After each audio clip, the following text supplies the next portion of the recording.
Taller de comunicación con nuestros amigos del grupo Comunicar, Ana Pérez Escoda y Javier González Patiño, hoy para hablar de aprendizaje y medios digitales y citar algunas de las formas emergentes de participación y transformación social. Bienvenidos. Muchas gracias. Que es el tema de la última edición, ¿no?, de Comunicar. Y vamos a ver, ¿cuáles son las principales aplicaciones que hoy día se usan, ¿no?, como, digamos, para enseñar, que son... que tienen una especialización tecnológica definida, ¿no?, y clara? Pues, a ver, con el amplio abanico que tenemos hoy en día y el desarrollo continuo que se está haciendo, la verdad es que no podemos hablar de unas aplicaciones específicas. Lo que sí podemos hablar es de un cambio sustancial en el proceso de enseñanza-aprendizaje que se da en las escuelas, en las universidades. Es decir, el entorno formal de aprendizaje que se daba en los centros está cambiando. ¿Por qué? Pues porque ha habido un desdoblamiento de entornos y encontramos un entorno informal de aprendizaje, que es donde entran las aplicaciones. Es decir, el desarrollo de software, tecnologías emergentes como uso de dispositivos, smartphones o tabletas, tecnologías que emergen como la realidad virtual, están haciendo que evidentemente el proceso formal de enseñanza cambie y esté obligado a introducir en ese proceso pues aplicaciones que son muchísimas. ¿Eso cambia, Ana, cambia el papel del profesor tradicional, que lo sabía todo, que era como una fuente de información infalible? Efectivamente, como dices, este cambio de contexto ha supuesto que el rol del docente cambie totalmente. En el siglo XX el rol del docente es depositario del saber, es la figura que custodia todo lo que hay que saber. ¿Qué ocurre en el siglo XXI? Pues que esto queda focalizado en la red. ¿Quién lo sabe todo? Pues Google lo sabe todo, ¿verdad? Entonces el docente, que ¿tiene sentido? Todo el sentido. ¿Por qué? Pues porque se convierte en facilitador de aprendizaje.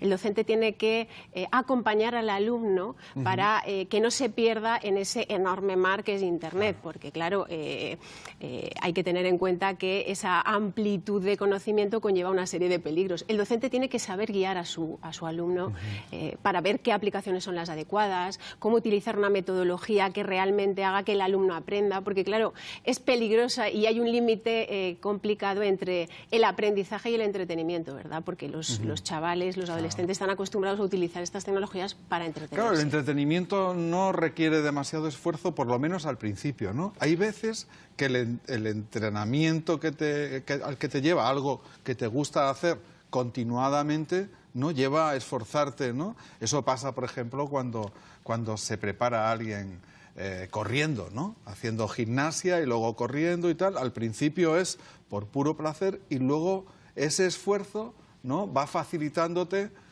la mejora, y esa mejora hace que te quieras esforzar más. La motivación, efectivamente, Salvador, ahí le has dado, porque un aspecto fundamental en este cambio educativo del que hablamos, propiciado por los entornos emergentes de aprendizaje, es la motivación.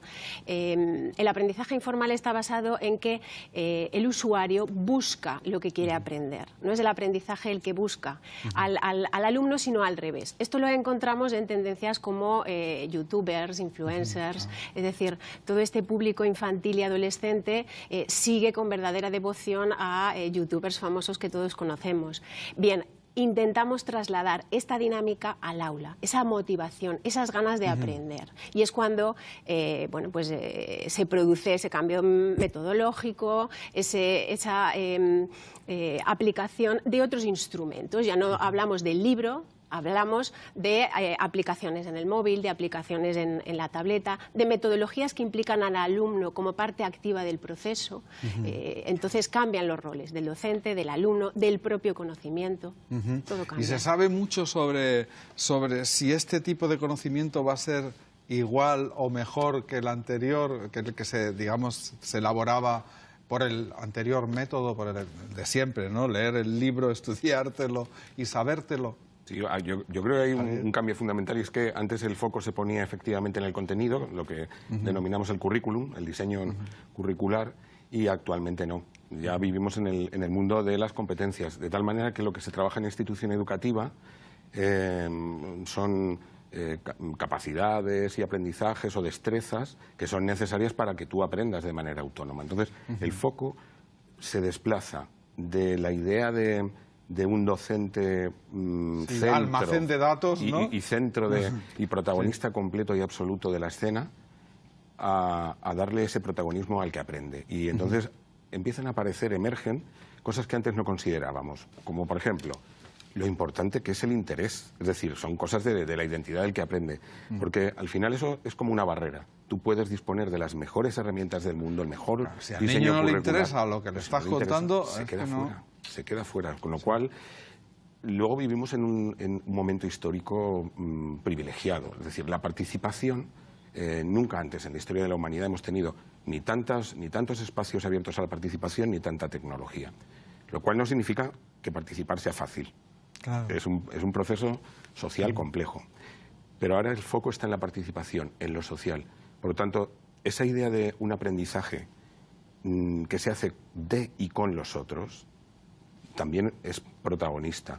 Y yo creo que la tercera sería que además esos aprendizajes se aplicasen al mundo real del que aprende. Es decir, claro, eso es definitivo, un ¿no? impacto en tu mundo, ¿no? O sea, muy bien, y en el número ¿podéis destacar algunos de los artículos? Sí, la verdad es que al hilo de todo lo que estamos hablando es un número muy completo porque trabaja precisamente todo esto que comentamos, el cambio del rol del docente. Hay una investigación muy interesante en la que vemos cómo el docente como participante en los espacios públicos de redes sociales se convierte en facilitador de los alumnos, es decir, trascienden las paredes del aula. Claro, el aula virtual, ¿no? Efectivamente, en el aula virtual se traslada el proceso de aprendizaje a la red social y el docente conduce a sus alumnos hacia un aprendizaje significativo en esa amplitud de conocimientos que nos ofrece Internet.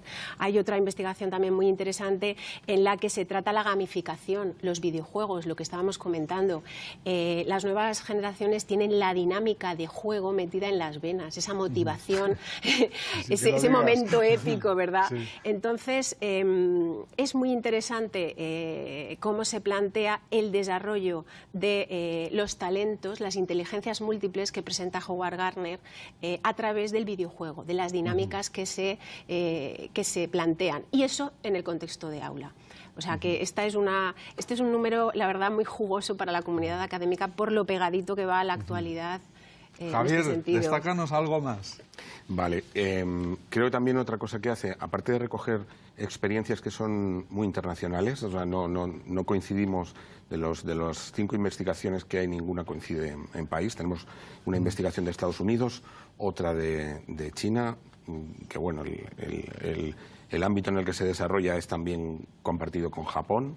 Tenemos también de Singapur y de Portugal. ¿De acuerdo? Entonces son experiencias muy diversas, con metodologías también muy diversas, y que yo creo que quizá el punto de interés es que nos hace pensar que para interpretar, para darle sentido a este cambio de la educación que nos exige la sociedad, necesitamos nuevas maneras de mirar. Necesitamos interpretar y analizar cosas diferentes. Como por ejemplo, antes hablábamos de plataformas o hablábamos de herramientas.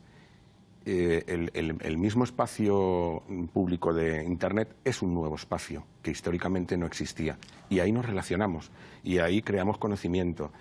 Bueno, ¿cómo ha cambiado eso? O sea, podríamos jugar incluso con la idea del profesor convertido en influencer o microinfluencer de sus estudiantes.